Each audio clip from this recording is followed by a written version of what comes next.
A'udzu billahi minasyaitonir rajim. Bismillahirrahmanirrahim. Assalamualaikum warahmatullahi wabarakatuh. Muslimin muslimat yang dirahmati Allah, insya-Allah pada kali ini kita akan sama-sama tadabbur, iaitu pada surah Yunus pada ayat 57 dan 58 insya-Allah. A'udzu billahi minasyaitonir rajim.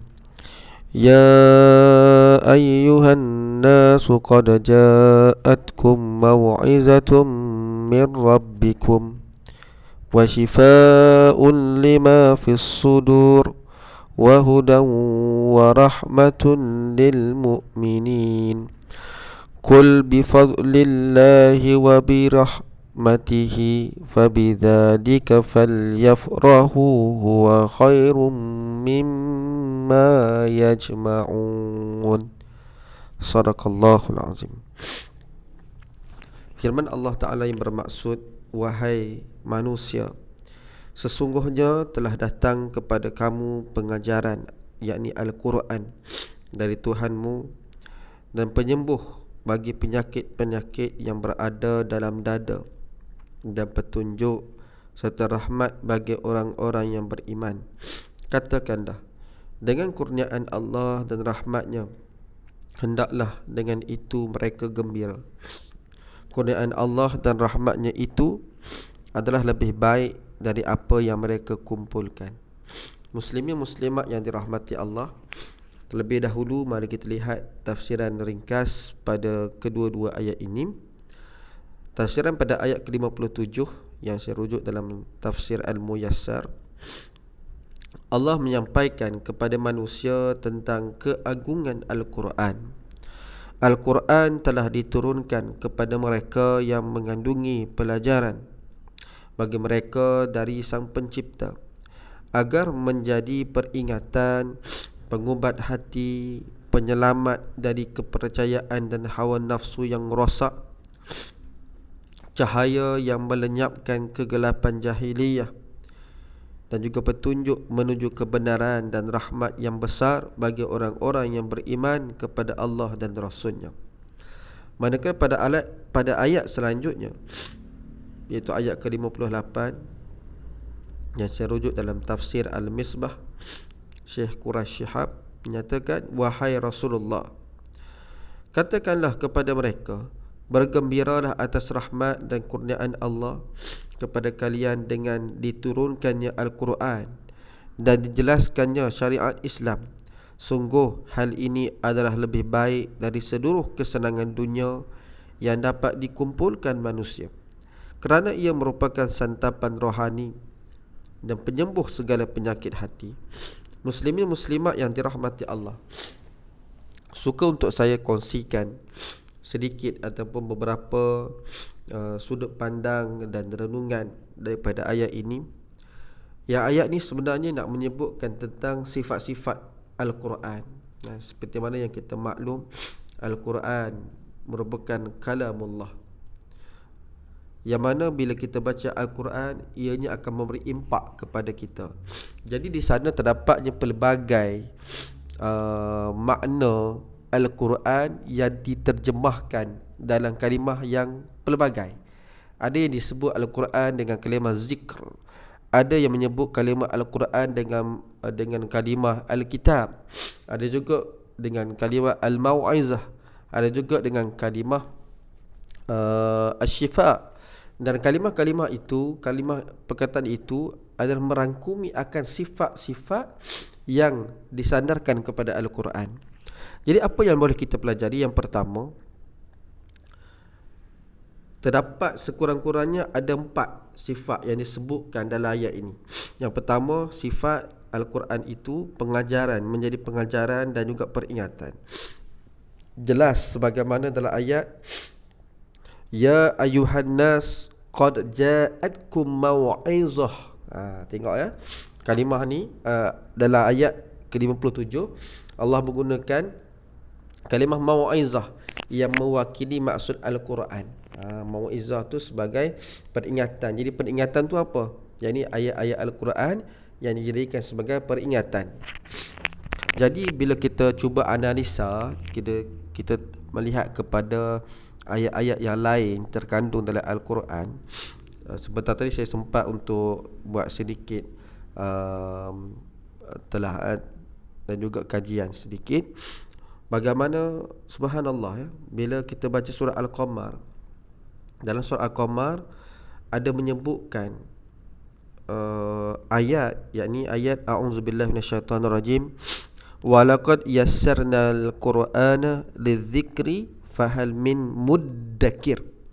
Dan sesungguhnya telah kami mudahkan Al-Quran untuk pengajaran dan peringatan. Maka adakah orang yang mengambil pengajaran? Maksud ayat sini fahal min muddakir. Ayat ni kalau kita mengamati, saya menjumpai sekurang-kurangnya ada 4. Dalam surah Al-Qamar ni ada 4 ayat, iaitu ayat ke-17, ayat 22, ayat 32, ayat ke-40 yang diulang 4 kali. Ayat 17, ayat 22, ayat 32, ayat 40. Dan setiap kali pengulangan itu ada satu kisah.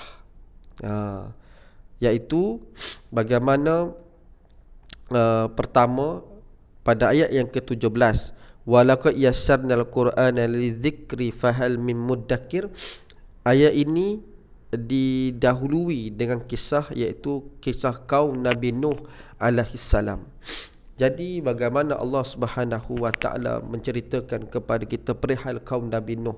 Kita pun tahu bagaimana kita baca tentang kisah-kisah Nabi Nuh. Akhirnya penutup pada kisah itu ditutup dengan ayat ini, walaqad yassarnal qur'an lidzikri. Dan sesungguhnya kami telah mudahkan Al-Quran untuk pengajaran dan peringatan. Maksudnya apa? Daripada kisah-kisah berkaitan tentang kisah Nabi, kisah kaumnya, yang ini Allah telah mudahkan untuk kita mengambil pelajaran dalam bentuk kisah penceritaan dalam Al-Quran. Jadi daripada kisah itu Allah tanya kita, fahal min muddakir. Maka adakah orang yang mengambil pengajaran?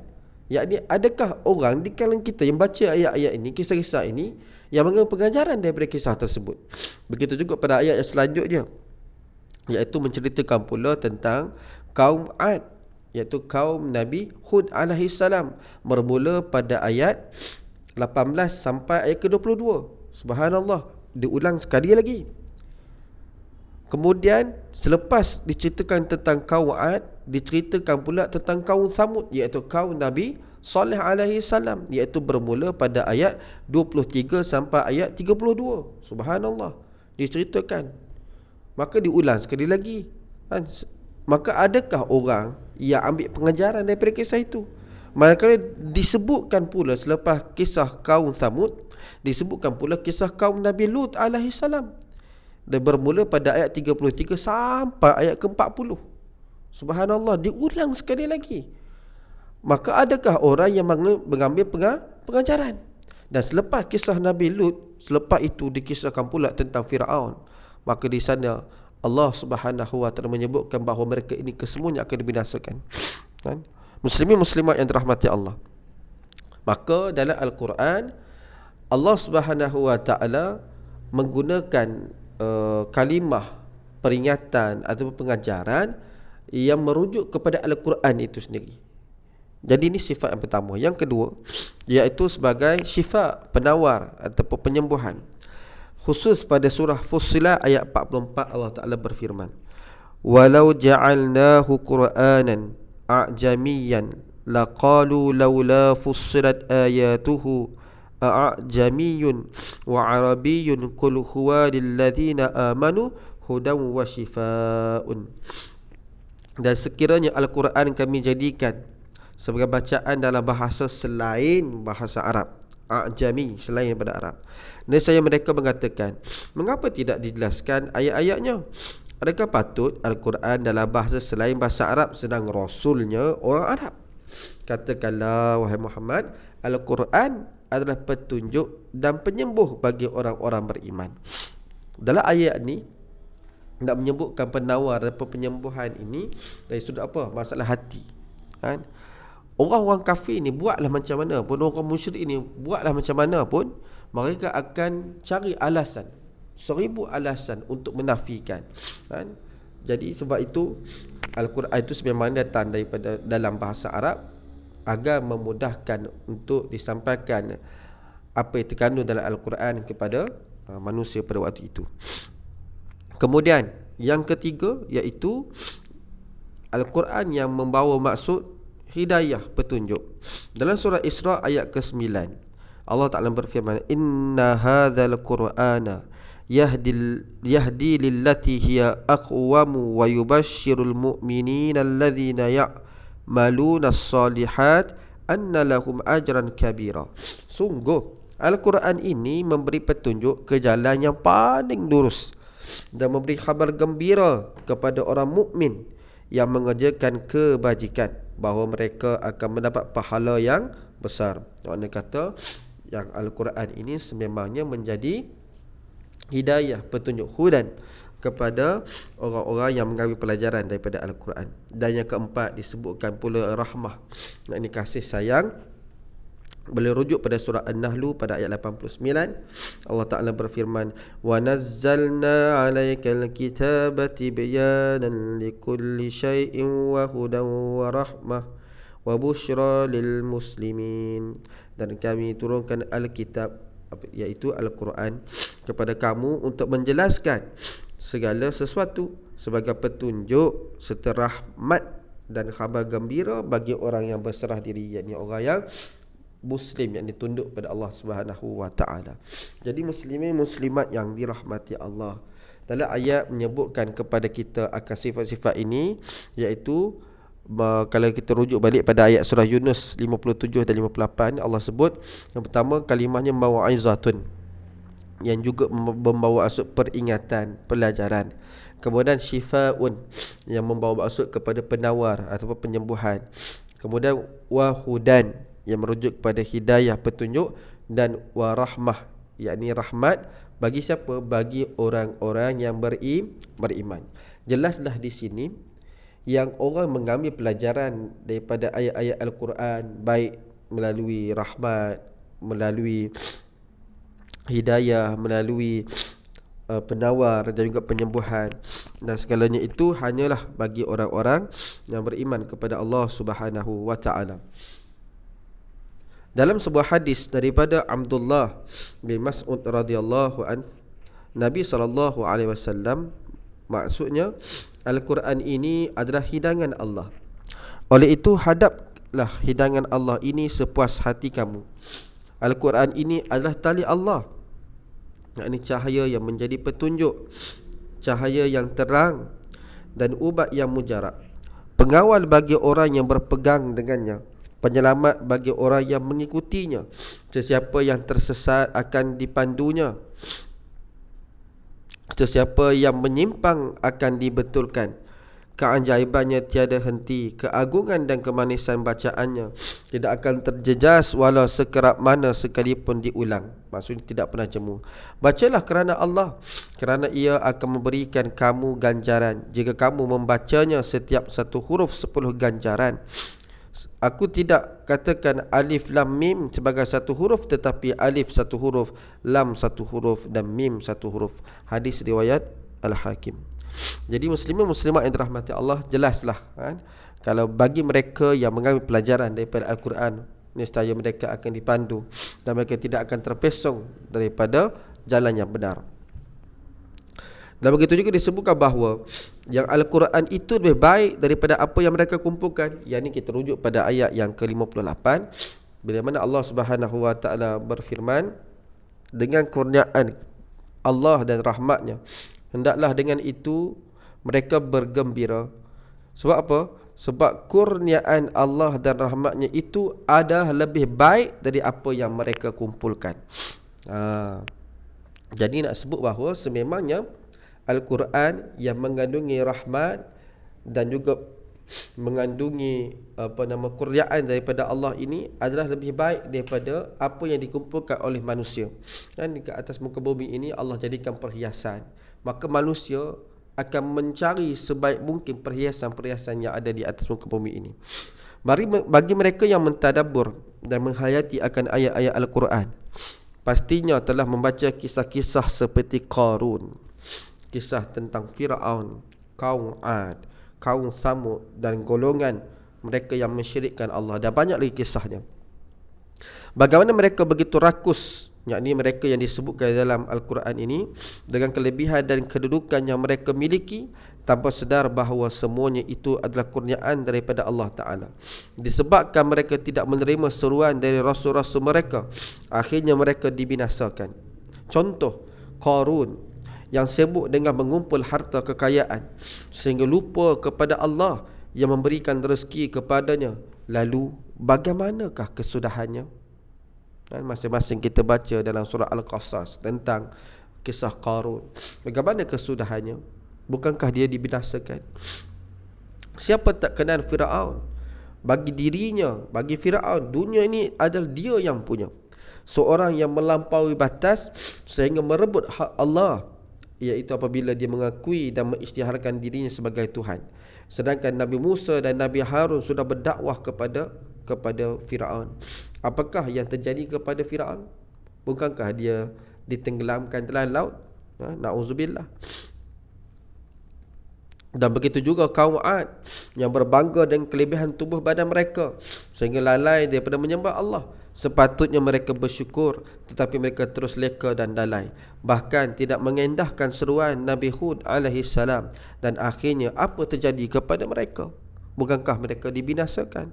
Dan begitu jugalah kaum musyrik yang begitu hebat menentang dan mendustakan seruan Nabi Muhammad SAW yang menyebabkan kemurkaan Allah.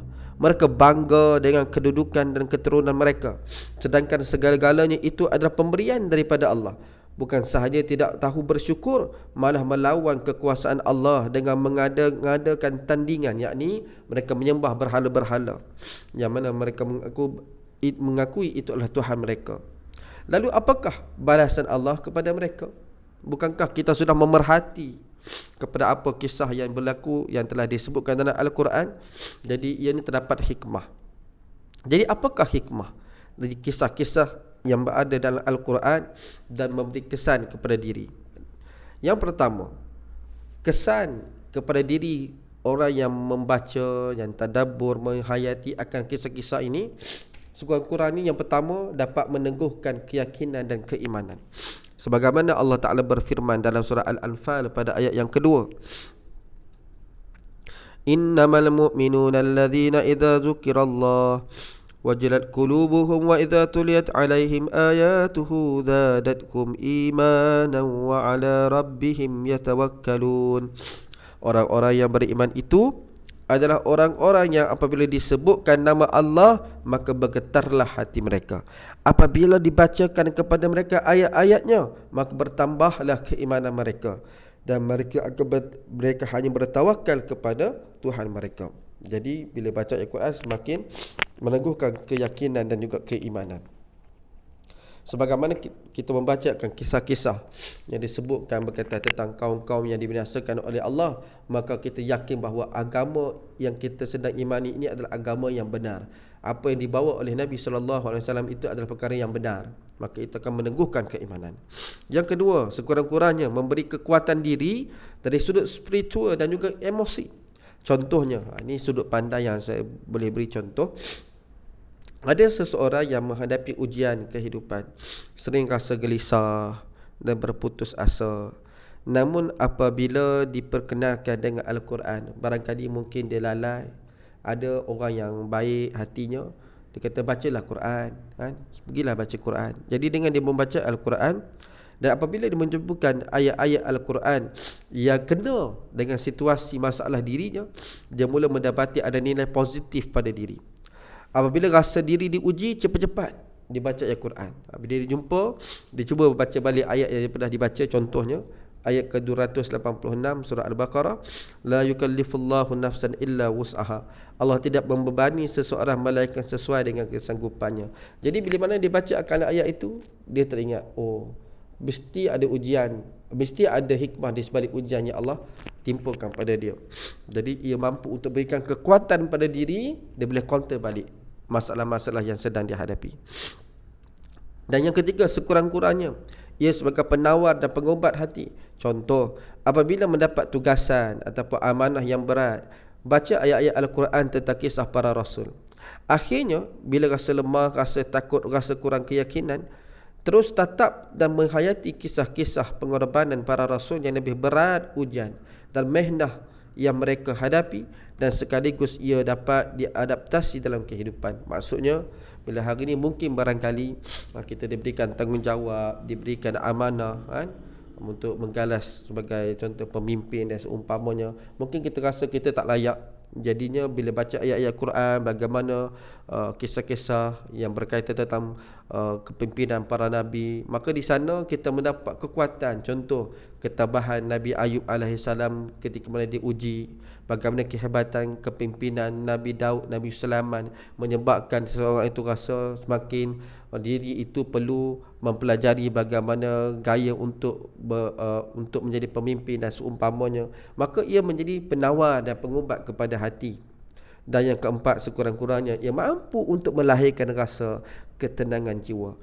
Sebagaimana dalam surah Ar-Ra'd pada ayat ke-28, Allah Ta'ala berfirman, alladzina amanu wa tatma'innu qulubuhum bi dzikrillah, ala bi dzikrillahi tatma'innul qulub, iaitu orang-orang yang beriman dan hati mereka menjadi tenteram dengan mengingati Allah. Ingatlah, hanya dengan mengingati Allah lah hati menjadi tenteram. Bagaimana ada satu kajian yang dibuat oleh Dr. Al-Qadi, yang dibuat bahawa bukti dengan mendengar Al-Quran mampu merasakan perubahan fisiologi yang sangat besar. Hasil kajian yang dilakukan itu dibuat di Amerika Syarikat, yang mana melalui dengan bacaan Al-Quran